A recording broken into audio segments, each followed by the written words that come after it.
ईदगाह। रमज़ान के पूरे 30 रोज़ों के बाद आज ईद आई है। कितना मनोहर, कितना सुहावना प्रभात है।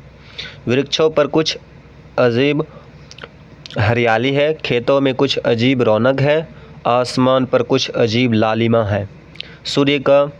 आज का सूर्य देखो कितना प्यारा, कितना शीतल है, मानो संसार को ईद की बधाई दे रहा है। गांव में कितनी हलचल है, ईदगाह जाने की तैयारियां हो रही हैं। किसी के कुर्ते में बटन नहीं है, पड़ोस के घर में सुई धागा लेने दौड़ा जा रहा है। किसी के जूते कड़े हो गए हैं, उसमें तेल डालने के लिए तेली के घर भागा जाता है। जल्दी जल्दी बैलों को सानी पानी दे दें, ईदगाह से लौटते लौटते दोपहर हो जाएगी। 3 कोस का पैदल रास्ता, फिर सैकड़ों आदमियों से मिलना भेंटना। दोपहर के पहले लौटना असंभव है। लड़के सबसे ज़्यादा प्रसन्न हैं। किसी ने 1 रोज़ा रखा है, वह भी दोपहर तक, किसी ने वह भी नहीं, लेकिन ईदगाह जाने की खुशी उनके हिस्से की चीज़ है। रोज़े बड़े बूढ़ों के लिए होंगे, उनके लिए तो ईद है। रोज़ ईद का नाम रटते थे, आज वह आ गई। अब जल्दी पड़ी है कि लोग ईदगाह क्यों नहीं चलते। इन्हें गृहस्थी की चिंताओं से क्या प्रयोजन। सेवैयों के लिए दूध और शक्कर घर में है या नहीं, इनकी वजह से ये तो सेवई खाएंगे। वह क्या जाने कि अब्बा जान क्यों बदहवास चौधरी कायम अली के घर दौड़े जा रहे हैं। उन्हें क्या खबर कि चौधरी आज आंखें बदल लें तो यह सारी ईद मुहर्रम हो जाए। उनकी अपनी जेबों में कुबेर का धन भरा हुआ है। बार बार जेब से अपना ख़जाना निकाल कर गिनते हैं और खुश होकर फिर रख लेते हैं। महमूद गिनता है, 1, 2, 10, 12। उसके पास 12 पैसे हैं। मोहसिन के पास 1, 2, 3, 8, 9, 15 पैसे हैं। इन्हीं अनगिनत पैसों से अनगिनती चीज़ें लाएंगे, खिलौने, मिठाइयाँ, बिगुल, गेंद और ना जाने क्या क्या। और सबसे ज़्यादा प्रसन्न है हामिद। वह 4-5 साल का गरीब सूरत दुबला पतला लड़का, जिनका बाप गत वर्ष हैजे की भेंट हो गया और माँ ना जाने क्यों पीली होती होती एक दिन मर गई। किसी को पता न चला क्या बीमारी है, कहती भी तो कौन सुनने वाला था। दिल पर जो कुछ बीतती थी वह दिल में ही सहती थी, और जब ना सहा गया तो संसार से विदा हो गई। अब हामिद अपनी बूढ़ी दादी अमीना की गोद में सोता है और उतना ही प्रसन्न है। उसके अब्बा जान रुपये कमाने गए हैं, बहुत सी थैलियाँ लेकर आएंगे। अम्मी जान अल्लाह मियाँ के घर से उसके लिए बड़ी अच्छी अच्छी चीज़ें लाने गई हैं, इसलिए हामिद प्रसन्न है। आशा तो बड़ी है चीज़ है, फिर बच्चों की आशा, उनकी कल्पना तो राई का पर्वत बना लेती है। हामिद के पाँव में जूते नहीं हैं, सिर पर एक पुरानी धुरानी टोपी है जिसका गोटा काला पड़ गया है। फिर भी वह प्रसन्न है जब उसके अब्बा जान थैलियाँ और अम्मी जान नियामतें लेकर आएंगी तो वह दिल के अरमान निकाल लेगा। तब देखेगा महमूद, मोहसिन, नूरे और सम्मी कहाँ से उतने पैसे निकालेंगे। अभागिन अमीना अपनी कोठरी में बैठी रो रही है। आज ईद का दिन है और उसके घर में दाना नहीं। आज आबिद होता तो क्या इसी तरह ईद आती और चली जाती। इस अंधकार और निराश में वह डूबी जा रही थी। किसने बुलाया था इस निगोड़ी ईद को। इस घर में उसका काम नहीं है, लेकिन हामिद, उसे किसी के मरने जीने से क्या मतलब। उसके अंदर प्रकाश है, बाहर आशा। विपत्ति अपना सारा दल बल लेकर आए हामिद की आनंद भरी चितवन उनका विध्वंस कर देगी। हामिद भीतर जाकर दादी से कहता है, तुम डरना नहीं अम्मा, मैं सबसे पहले आऊँगा, बिल्कुल न डरना। अमीना का दिल कचोट रहा है। गांव के बच्चे अपने अपने बाप के साथ जा रहे हैं। हामिद का बाप अमीना के सिवा कौन है और कौन है? उसे कैसे अकेले मेले में जाने दे? उस भीड़ भाड़ में बच्चा कहीं खो जाए तो क्या हो? नहीं, अमीना उसे यूं न जाने देगी। नन्ही सी जान, 3 कोस चलेगा कैसे? पैर में छाले पड़ जाएंगे, जूते भी तो नहीं हैं। वह थोड़ी थोड़ी दूर पर उसे गोद ले लेगी, लेकिन यहाँ सेवैयाँ कौन पकाएगा? पैसे होते तो लौटते लौटते सब सामग्री जमा करके चटपट बना लेती। यहाँ तो घंटों चीज़ें जमा करते लगेंगे। मांगे ही का तो भरोसा ठहरा। उस दिन फहीमन के कपड़े सिए थे, 8 आने पैसे मिले थे। उस अठन्नी को ईमान की तरह बचाकर चली आई थी इसी ईद के लिए। लेकिन कल ग्वालन सिर पर सवार हो गई तो क्या करती? हामिद के लिए कुछ नहीं है तो 2 पैसे का दूध तो चाहिए ही। अब कुल 2 आने पैसे बच रहे हैं। 3 पैसे हामिद की जेब में, 5 अमीना के बटुए में। यही तो बिसात है और ईद का त्यौहार। अल्लाह ही बेड़ा पार लगावे। धोबन और नाइन और मेहतरानी और चूड़ीहारिन सभी तो आएंगी। सभी को सवैया चाहिए और थोड़ा किसी को आँखों नहीं लगता। किस से मुँह चुराएगी और मुँह क्या चुराए? साल भर का त्यौहार है, ज़िंदगी खैरियत से रहे, उनकी तकदीर भी तो उसी के साथ है। बच्चों को खुदा सलामत रखे, ये दिन भी कट जाएंगे। गांव से मेला चला और बच्चों के साथ हामिद भी जा रहा था। कभी सबके सब दौड़कर आगे निकल जाते, फिर किसी पेड़ के नीचे खड़े होकर साथ वालों का इंतज़ार करते। ये लोग क्यों इतना धीरे धीरे चल रहे हैं? हामिद के पैरों में तो जैसे पर लग गए हैं। वह कभी थक सकता है? शहर का दामन आ गया। सड़क के दोनों ओर अमीरों के बगीचे हैं। पक्की चार दीवारी बनी हुई है। पेड़ों में आम और लीचियां लगी हुई है। कभी कभी कोई लड़का कंकड़ी उठाकर आम पर निशाना लगाता है। माली अंदर से गाली देता हुआ निकलता है। लड़के वहां से 1 फरलांग पर हैं, खूब हंस रहे हैं। माली को कैसे उल्लू बनाया है। बड़ी बड़ी इमारतें आने लगी। यह अदालत है, यह कॉलेज है, यह क्लब घर है। इतने बड़े कॉलेज में कितने लड़के पढ़ते होंगे? सब लड़के नहीं हैं जी, बड़े बड़े आदमी हैं। सच, उसकी बड़ी बड़ी मूछें हैं। इतने बड़े हो गए, अभी तक पढ़ने जाते हैं। ना जाने कब तक पढ़ेंगे और क्या करेंगे इतना पढ़कर। हामिद के मदरसे में 2-3 बड़े बड़े लड़के हैं, बिल्कुल 3 कौड़ी के, रोज़ मार खाते हैं, काम से जी चुराने वाले। इस जगह भी उसी तरह के लोग होंगे और क्या। क्लब घर में जादू होता है, सुना है। यहाँ मुर्दे की खोपड़ियाँ दौड़ती है और बड़े बड़े तमाशे होते हैं, पर किसी को अंदर नहीं जाने देते। और यहाँ शाम को साहब लोग खेलते हैं, बड़े बड़े आदमी खेलते हैं, मूंछों दाढ़ी वाले और मेमे खेलती हैं। सच, हमारी अम्मा को वह दे दो, क्या नाम है, बैट, तो उसे पकड़ ही न सकें, घुमाते ही लुढ़क न जाए। महमूद ने कहा, हमारी अम्मी जान के तो हाथ कांपने लगे, अल्लाह कसम।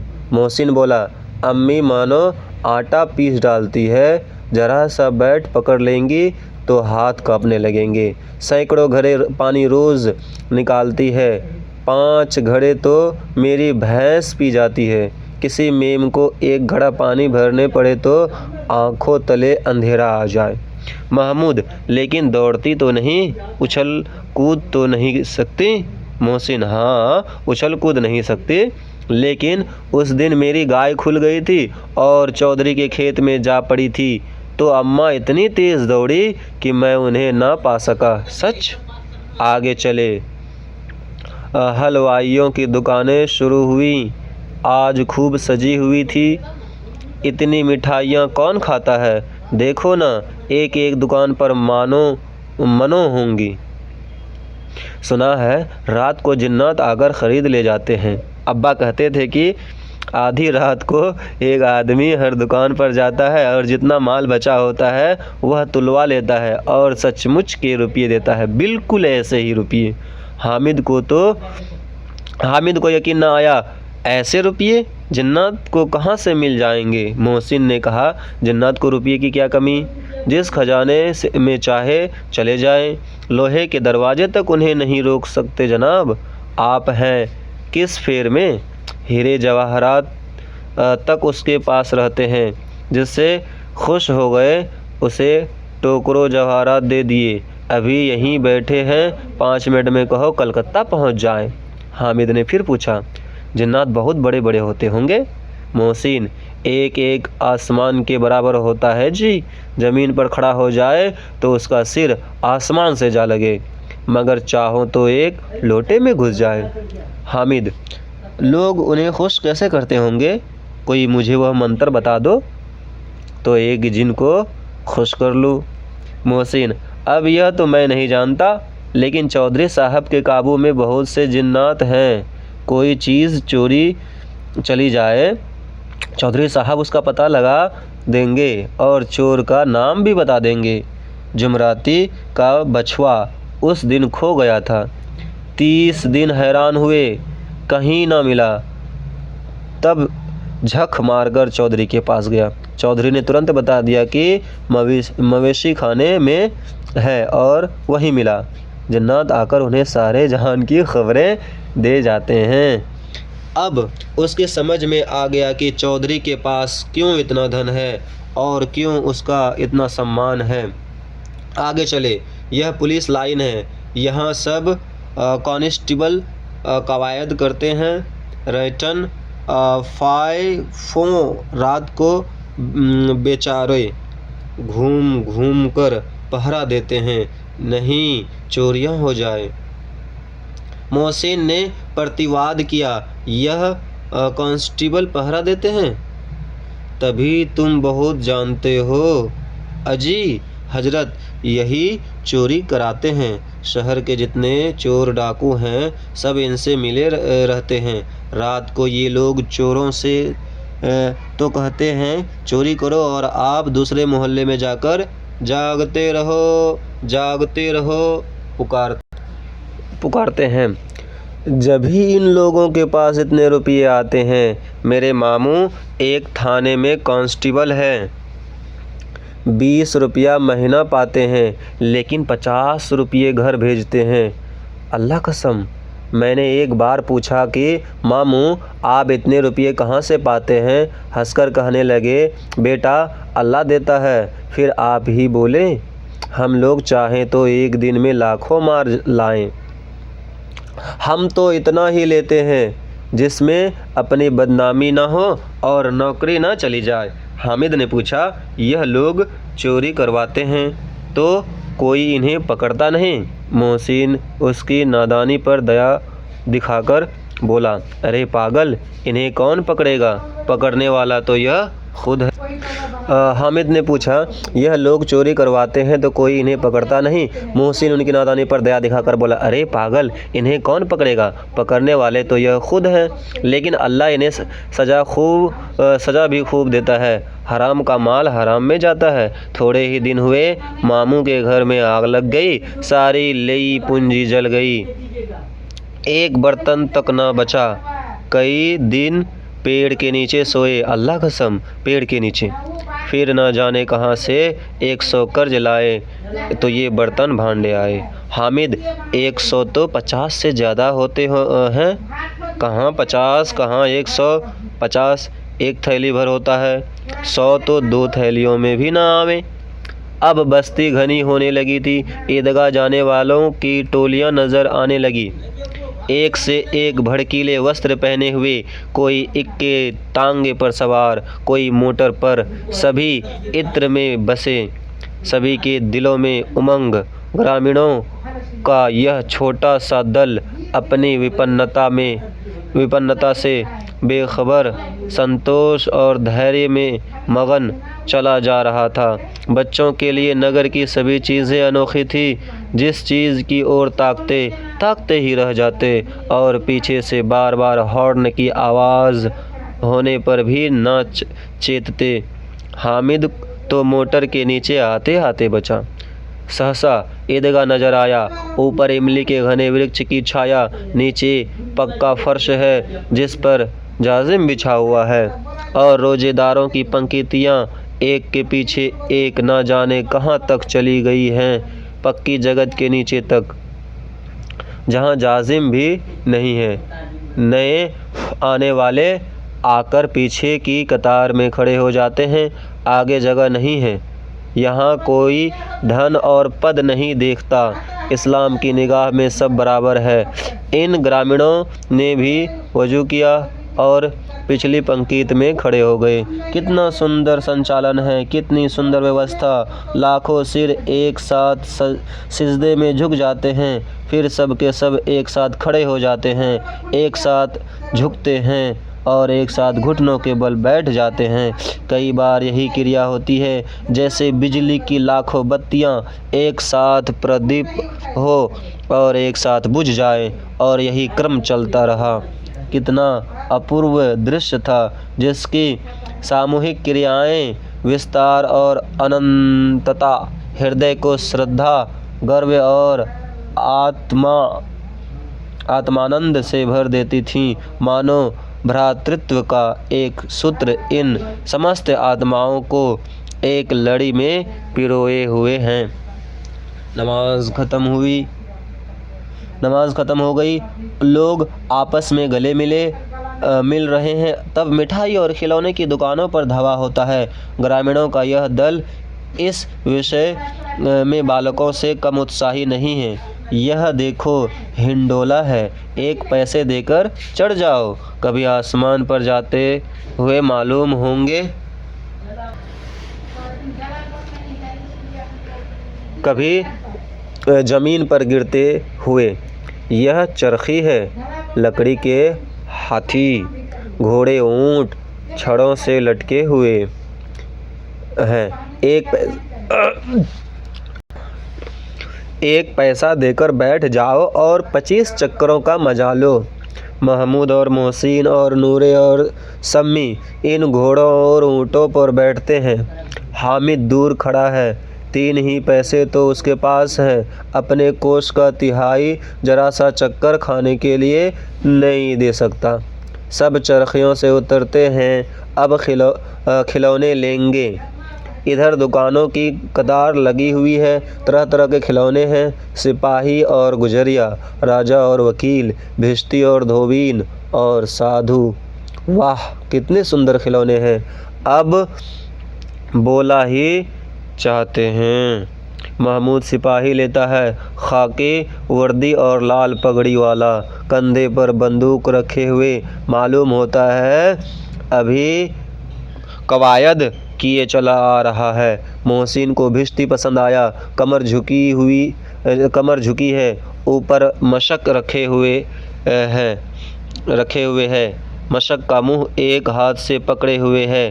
कितना प्रसन्न है, शायद कोई गीत गा रहा है। बस मशक से पानी उंडेलना ही चाहता है। नूरे को वकील से प्रेम है। कैसी विद्वता है उसके मुख पर। काला चोगा, नीचे सफ़ेद अचकन के सामने की जेब में घड़ी, सुनहरी जंजीर, एक हाथ में कानून का पोथा लिए हुए। मालूम होता है अभी किसी अदालत से जिरह या बहस किए चला आ रहा है। यह सब 2-2 पैसे के खिलौने हैं। हामिद के पास कुल 3 पैसे हैं। इतने महंगे खिलौने वह कैसे ले? खिलौने कहीं हाथ से छूट पड़े तो चूर चूर हो जाए, जरा पानी पड़े तो सारा रंग धुल जाए। ऐसे खिलौने लेकर वह क्या करेगा? किस काम के? मोहसिन, मेरा भिश्ती रोज़ पानी दे जाएगा सांझ सवेरे। महमूद, और मेरा सिपाही घर का पहरा देगा। कोई चोर आवेगा तो फ़ौरन बंदूक से फायर कर देगा। नूरे और मेरा वकील खूब मुकदमा लड़ेगा। सम्मी, और मेरी धोबिन रोज़ कपड़े धोएगी। हामिद खिलौने की निंदा करता है। मिट्टी ही के तो हैं, गिरे तो चकनाचूर हो जाएं। लेकिन ललचाई हुई आंखों से खिलौने को देख रहा है और चाहता है कि जरा देर के लिए उन्हें हाथ में ले सकता। उसके हाथ अनायास ही लपकते हैं, लेकिन लड़के इतने त्यागी नहीं होते, विशेषकर जब अभी नया शौक है। हामिद ललचाता रह जाता है। खिलौने के बाद मिठाइयाँ आती है। किसी ने रेवड़ियाँ ली है, किसी ने गुलाब जामुन, किसी ने सोहन हलवा। मज़े से खा रहे हैं। हामिद उनकी बिरादरी से पृथक है। अभागे के पास 3 पैसे हैं, क्यों नहीं कुछ लेकर खाता। ललचाई आंखों से सबकी ओर देखता है। मोहसिन कहता है, हामिद रेवड़ी ले जा, कितनी खुशबूदार है। हामिद को संदेह हुआ यह केवल क्रूर विनोद है। मोहसिन इतना उदार नहीं है, लेकिन यह जानकर भी वह उसके पास जाता है। मोहसिन दोने से एक रेवड़ी निकालकर हामिद की ओर बढ़ाता है। हामिद हाथ फैलाता है। मोहसिन रेवड़ी अपने मुंह में रख लेता है। महमूद, नूरे और सम्मी खूब तालियां बजा बजा कर हंसते हैं। हामिद खिसिया जाता है। मोहसिन, अच्छा अब की ज़रूर देंगे। हामिद, अल्लाह कसम, ले जा। हामिद, रखे रहो, क्या मेरे पास पैसे नहीं हैं। समी, 3 ही पैसे तो हैं, 3 पैसे में क्या क्या लोगे। महमूद, हमसे गुलाब जामुन ले जाओ। हामिद, मोहसिन बदमाश है। हामिद, मिठाई कौन बड़ी नेमत है, किताब में इनकी कितनी बुराइयां लिखी है। मोहसिन, लेकिन दिल में कह रहे होंगे कि मिले तो खा ले, अपने पैसे क्यों नहीं निकालते। महमूद, हम समझते हैं इनकी चालाकी, जब हमारे सारे पैसे खर्च हो जाएंगे तब हमें ललचा ललचा कर खाएगा। मिठाइयों के बाद कुछ दुकानें लोहे की चीज़ों की हैं, कुछ गिफ्ट और कुछ नकली गहनों की। लड़कों के लिए यहाँ कोई आकर्षण न था। वह सब आगे बढ़ जाते हैं। हामिद लोहे की दुकान पर रुक जाता है। कई चिमटे रखे हुए थे। उसे ख्याल आया, दादी के पास चिमटा नहीं है। तवे से रोटियां उतारती है तो हाथ जल जाता है, मगर वह चिमटा ले जाकर दादी को दे दे तो वह कितनी प्रसन्न होंगी। फिर उनकी उंगलियां कभी न जलेगी। घर में एक काम की चीज़ हो जाएगी। खिलौने से क्या फ़ायदा, व्यर्थ में पैसे खराब होते हैं। ज़रा देर ही तो खुशी होती है, फिर तो खिलौने को कोई आंख उठाकर नहीं देखता। या तो घर पहुंचते पहुंचते टूट फूट बराबर हो जाएंगे, या छोटे बच्चे जो मेले में नहीं आए हैं जिद करके ले लेंगे और तोड़ डालेंगे। चिमटा कितने काम की चीज़ है। रोटियां तवे से उतार लो, चूल्हे में सेंक लो। कोई आग मांगने आवे तो चटपट चूल्हे से आग निकाल कर उसे दे दो। अम्मा बेचारी को कहाँ फुर्सत है कि बाजार आएं, और इतने पैसे ही कहाँ मिलते हैं, रोज़ हाथ जला लेती है। हामिद के साथी आगे बढ़ गए हैं। सबील पर सब के सब शरबत पी रहे हैं। देखो सब कितने लालची हैं। इतनी मिठाइयाँ ली, मुझे किसी ने एक भी न दी। उस पर कहते हैं मेरे साथ खेलो, मेरा यह काम करो। अब अगर किसी ने कोई काम करने को कहा तो पूछूंगा, खाए मिठाइयाँ, आप मुंह सड़ेगा, फोड़े फुंसियाँ निकलेंगी, आप ही जबान चटोरी हो जाएगी। तब घर के पैसे चुराएंगे और मार खाएंगे। किताब में झूठी बातें थोड़े ही लिखी है, मेरी ज़बान क्यों ख़राब होगी। अम्मा चिमटा देखते ही दौड़कर मेरे हाथ से ले लेगी और कहेगी, मेरा बच्चा अम्मा के लिए चिमटा लाया है। हजारों दुआएं देंगी, फिर पड़ोस की औरतों को दिखाएगी, सारे गांव में चर्चा होने लगेगी, हामिद चिमटा लाया है, कितना अच्छा लड़का है। इन लोगों के खिलौने पर कौन इन्हें दुआएं देगा। बड़ों की दुआएं सीधे अल्लाह के दरबार में पहुंचती है और तुरंत सुनी जाती है। मेरे पास पैसे नहीं हैं, तभी तो मोहसिन और महमूद यूँ मिजाज दिखाते हैं। मैं भी इनसे मिजाज दिखाऊंगा। खेले खिलौने और खाए मिठाइयाँ। मैं नहीं खेलता खिलौने, किसी का मिजाज क्यों सहूँ। मैं गरीब सही, किसी से कुछ मांगने तो नहीं जाता। आखिर अब्बा जान कभी न कभी आएंगे, अम्मी भी आएगी ही। फिर इन लोगों से पूछूंगा कितने खिलौने लोगे। एक एक को टोकरियों खिलौने दे दूंगा और दिखा दूं कि दोस्ती के साथ इस तरह सलूक किया जाता है। दोस्तों के साथ इस तरह सलूक किया जाता है। यह नहीं कि एक पैसे की रेवड़ी ली तो चिढ़ा कर खाने लगे। सब के सब खूब हंसेंगे कि हामिद ने चिमटा लिया है। हंसे मेरी बला से। उसने दुकानदार से पूछा, यह चिमटा कितने का है। दुकानदार ने उनकी ओर देखा और कोई आदमी साथ न देखकर कहा, यह तुम्हारे काम की नहीं है जी। बिकाऊ है कि नहीं। बिकाऊ क्यों नहीं है और यहाँ क्यों लाद लाए हैं, तो बताते क्यों नहीं। कै पैसे का है। 6 पैसे लगेंगे। हामिद का दिल बैठ गया। ठीक ठीक 5 पैसे लगेंगे, लेना हो तो लो, नहीं चलते बनो। हामिद ने कलेजा मजबूत करके कहा, 3 पैसे लोगे। यह कहता हुआ वह आगे बढ़ गया कि दुकानदार की घुड़कियाँ ना सुने, लेकिन दुकानदार ने घुड़कियाँ ना दी, बुलाकर चिमटा दे दिया। हामिद ने उसे इस तरह कंधे पर रखा मानो बंदूक है और शान से अकड़ता हुआ संगियों के पास आया। जरा सुने सब के सब क्या क्या आलोचनाएं करते हैं। मोहसिन ने हंसकर कहा, यह चिमटा क्यों लाया पगले, इसे क्या करेगा। हामिद ने चिमटे को जमीन पर पटक कर कहा, जरा अपना भिश्ती जमीन पर गिरा दो, सारी पसलियां चूर चूर हो जाएंगी बच्चू का।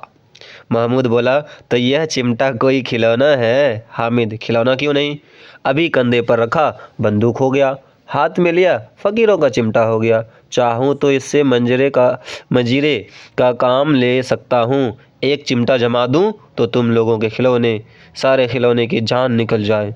तुम्हारे खिलौने कितना ही जोर लगावें, वे मेरे चिमटे का बाल भी बाका नहीं कर सकते। मेरा बहादुर शेर है चिमटा। सम्मी ने खंजरी ली थी, प्रभावित होकर बोला, मेरी खंजरी से बदलोगे। 2 आने की है। हामिद ने खंजरी की ओर उपेक्षा से देखा। मेरा चिमटा चाहे तो तुम्हारी खंजरी का पेट फाड़ डाले, बस एक चमड़े की झिल्ली लगा दे। डब डब बोलने लगी। जरा सा पानी लग जाए तो ख़त्म हो जाए। मेरा बहादुर चिमटा आग में, पानी में, तूफान में बराबर डटा खड़ा रहेगा। चिमटे ने सभी को मोहित कर लिया, लेकिन अब पैसे किसके पास धरे हैं। फिर मेले से दूर निकल आए हैं। 9 कब के बज गए। धूप तेज हो रही है। घर पहुंचने की जल्दी हो रही है। बाप से जिद भी करे तो चिमटा नहीं मिल सकता है। हामिद है बड़ा चालाक, इसलिए बदमाश ने अपने पैसे बचा रखे थे। अब बालकों के 2 दल हो गए हैं। मोहसिन, महमूद, समी और नूर एक तरफ हैं, हामिद अकेला दूसरी तरफ। शास्त्रार्थ हो रहा है। सम्मी तो विधर्मी हो गया, दूसरे पक्ष से जा मिला। लेकिन मोहसिन, महमूद और नूरे भी हामिद से 1-1, 2-2 साल बड़े होने पर भी हामिद के आघातों से आतंकित हो उठे हैं। उसके पास न्याय का बल है और नीति की शक्ति। एक और मिट्टी है, दूसरी ओर लोहा। जो इस वक्त अपने को फौलाद कह रहा है वह अजेय है, घातक है। अगर कोई शेर आ जाए तो मियाँ भिश्ती के छक्के छूट जाए, मियाँ सिपाही मिट्टी की बंदूक छोड़कर भागे, वकील साहब की नानी मर जाए, चोगे में मुंह छिपाकर ज़मीन पर लेट जाए, मगर यह चिमटा, यह बहादुर, यह रुस्तमे हिंद लपक कर शेर की गर्दन पर सवार हो जाए और उसकी आंखें निकाल लेगा। मोहसिन ने एड़ी चोटी का जोर लगाकर कहा, अच्छा, पानी तो नहीं भर सकता। हामिद ने चिमटे को सीधा खड़ा करके कहा, भिश्ती को एक डांट बताएगा तो दौड़ा हुआ पानी लाकर उसके द्वार पर छिड़कने लगेगा। मोहसिन परास्त हो गया। अब महमूद ने कुमक पहुंचाई, अगर यह पकड़ जाए तो अदालत में बंदे बंदे फिरेंगे, तब तो वकील साहब के ही पैरों पड़ेंगे। हामिद इस प्रबल तर्क का जवाब न दे सका। उसने पूछा, हमें पकड़ने कौन आएगा? नूरे ने अकड़ कर कहा, यह सिपाही बंदूक वाला। हामिद ने मुंह चिढ़ाकर कहा, यह बेचारे हम बहादुर रुस्तमे हिंद को पकड़ेंगे। अच्छा लाओ, अभी जरा कुश्ती हो जाए, इसकी सूरत देखकर दूर से भागेंगे, पकड़ेंगे क्या बेचारे। मोहसिन को एक नई चोट सूझ गई। तुम्हारे चिमटे का मुंह रोज आग में जलेगा।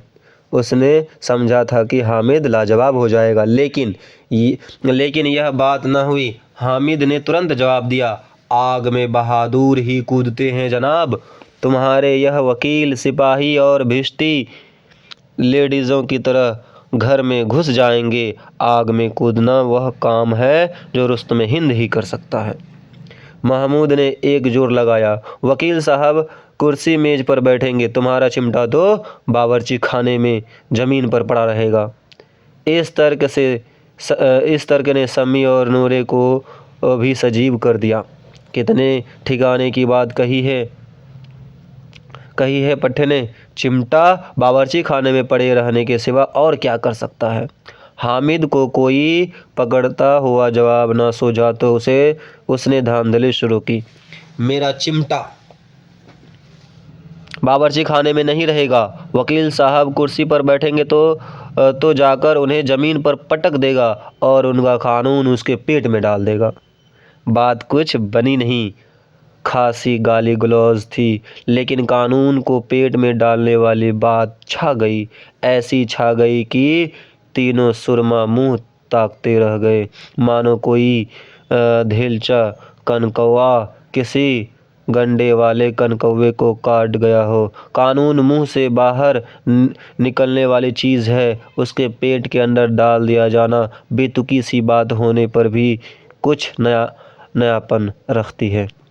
हामिद ने मैदान मार लिया। उसका चिमटा रुस्तमे हिंद है। अब इसमें मोहसिन, महमूद, नूरे, सम्मी किसी को भी आपत्ति नहीं हो सकती। विजेता को हराने वालों से जो सत्कार मिलना स्वाभाविक है, वह हामिद को भी मिला।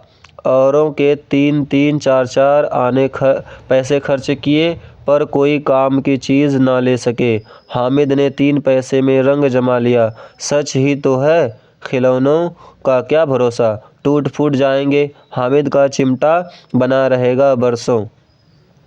संधि की शर्त तय होने लगी। मोहसिन ने कहा, जरा अपने चिमटा दो, हम भी देखें, तुम हमारा भिश्ती लेकर देखो। महमूद और नूरे ने भी अपने अपने खिलौने पेश किए। हामिद को इन शर्तों के मानने में कोई आपत्ति न थी। चिमटा बारी बारी से सबके हाथ में गया और उनके खिलौने बारी बारी से हामिद के हाथ में आए। कितने खूबसूरत खिलौने हैं। हामिद ने हारने वाले के आंसू पोंछे, मैं तुम्हें चिढ़ा रहा था। सच, यह लोहे का चिमटा भला इन खिलौने की क्या बराबरी करेगा। मालूम होता है अब बोले। लेकिन मोहसिन की पार्टी को इस दिलासे से संतोष नहीं होता। चिमटे का सिक्का खूब बैठ गया है। चिपका हुआ टिकट अब पानी से नहीं छूट रहा है। मोहसिन, लेकिन इन खिलौने के लिए कोई हमें दुआ तो न देगा। महमूद,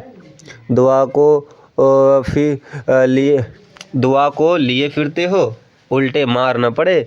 अम्मा ज़रूर कहेंगी कि मेले में मिट्टी के खिलौने तुम्हें मिले। हामिद को स्वीकार करना पड़ा कि खिलौनों को देखकर किसी की माँ इतनी खुश न होंगी जितनी दादी चिमटे को देखकर होंगी। 3 पैसे ही में तो उसे सब कुछ करना था और उन पैसों के इस उपयोग पर पछतावे की बिल्कुल ज़रूरत न थी।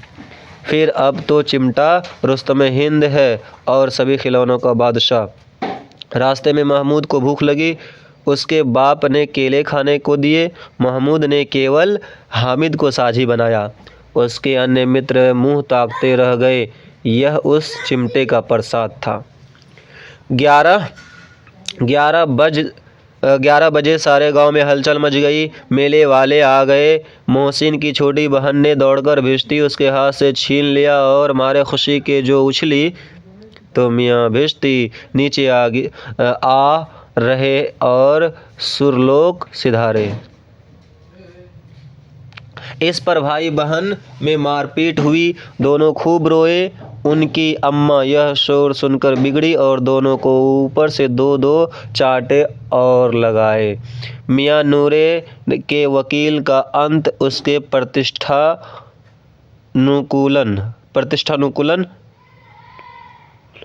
प्रतिष्ठानुकूल इससे ज़्यादा गौरवमय हुआ। वकील ज़मीन पर या ताक पर तो नहीं बैठ सकता। उसकी मर्यादा का विचार तो रखना ही होगा। दीवार में 2 खूंटियाँ गाड़ी गई। उन पर लकड़ी का एक पटरा रखा गया। पटरे पर कागज़ का कालीन बिछाया गया। वकील साहब राजा भोज की भांति सिंहासन पर विराजे। नूरे ने उन्हें पंखा झलना शुरू किया। अदालतों में खस की टट्टियाँ और बिजली के पंखे रहते हैं क्या यहाँ मामूली पंखा भी ना हो? कानून की गर्मी दिमाग पर चढ़ जाएगी कि नहीं। बांस का पंखा आया और नूरे हवा करने लगा। मालूम नहीं पंखे की हवा से या पंखे की चोट से वकील साहब स्वर्ग लोक से मृत्यु लोक में आ रहे और उनका माटी का चोला माटी में मिल गया। फिर बड़े जोर शोर से मातम हुआ और वकील साहब की अस्थि धूर पर डाल दी गई। अब रहा महमूद का सिपाही। उसे चटपट गांव का पहरा देने का चार्ज मिल गया। लेकिन पुलिस का सिपाही कोई साधारण व्यक्ति तो था नहीं जो अपने पैरों चले। वह पालकी पर चलेगा। एक टोकरी आई। उसमें कुछ लाल रंग के फटे पुराने चिथड़े बिछाए गए जिनमें सिपाही साहब आराम से लेटे। नूरे ने यह टोकरी उठाई और अपने द्वार का चक्कर लगाने लगे। उनके दोनों छोटे भाई सिपाही की तरफ से छोने वाले जागते लहो पुकारते चलते हैं। मगर रात तो अंधेरी ही होनी चाहिए। महमूद को ठोकर लग जाती है। टोकरी उसके हाथ से छूटकर गिर पड़ती है और मियाँ सिपाही अपनी बंदूक लिए ज़मीन पर आ जाते हैं और उनकी एक टांग में विकार आ जाता है। महमूद को आज ज्ञात हुआ कि वह अच्छा डॉक्टर है। उसको ऐसा मरहम मिल गया है जिससे वह टूटी टांग को आनन फानन जोड़ सकता है। केवल गुल्लर का दूध चाहिए। गुल्लर का दूध आता है, टांग जोड़ दी जाती है। लेकिन सिपाही को ज्यों ही खड़ा किया जाता है, टांग जवाब दे जाता है। शल्य क्रिया असफल हुई। तब उसकी दूसरी टांग भी तोड़ दी जाती है। अब कम से कम एक जगह आराम से बैठ तो सकता है। एक टांग से तो न चल सकता था और न बैठ सकता था। अब वह सिपाही सन्यासी हो गया है। अपनी जगह पर बैठा बैठा पहरा देता है। कभी कभी देवता भी बन जाता है। उसके सिर पर झालरदार साफा खुरच दिया गया। अब उसका जितना रूपांतर चाहो कर सकते हो। कभी कभी तो उससे बाट का काम भी लिया जाता है। अब मियाँ हामिद का हाल सुनिए। अमीना उसकी आवाज़ सुनते ही दौड़ी और उसे गोद में उठाकर प्यार करने लगी। सहसा उसके हाथ से चिमटा देखकर वह चौंकी। यह चिमटा कहाँ था? मैंने मोल लिया है। कहे पैसे में? 3 पैसे दिए। अमीना ने छाती पीट ली। यह कैसा बेसमझ लड़का है कि दोपहर हुई, कुछ खाया न पिया, लाया क्या यह चिमटा? सारे मेले में तुझे कोई और चीज़ न मिली जो यह लोहे का चिमटा उठा लाया? हामिद ने अपराधी भाव से कहा, तुम्हारी उंगलियां तवे से जल जाती थी, इसलिए मैंने इसे ले लिया। बुढ़िया का क्रोध तुरंत स्नेह में बदल गया, और स्नेह भी वह नहीं जो प्रगल्भ होता है और अपने सारी कसक शब्दों में बिखेर देता है। यह मूक स्नेह था, खूब ठोस, रस और स्वाद से भरा हुआ। बच्चे में कितना त्याग, कितना सद्भाव और कितना विवेक है। दूसरे को खिलौने लेते और मिठाई खाते देखकर उनका मन कितना ललचाया होगा। इतना जब्त इससे हुआ कैसे? वहाँ भी इसे अपनी बुढ़िया दादी की याद बनी रही। अमीना का मन गदगद हो गया। और अब एक बड़ी विचित्र बात हुई, हामिद के इस चिमटे से भी विचित्र। बच्चे हामिद ने बूढ़े हामिद का पार्ट खेला था। बुढ़िया अमीना बालिका अमीना बन गई। वह रोने लगी, दामन फैलाकर हामिद को दुआएं देती जाती थी और आंसू की बड़ी बड़ी बूंदें गिराती जाती थी। हामिद इसका रहस्य क्या समझता?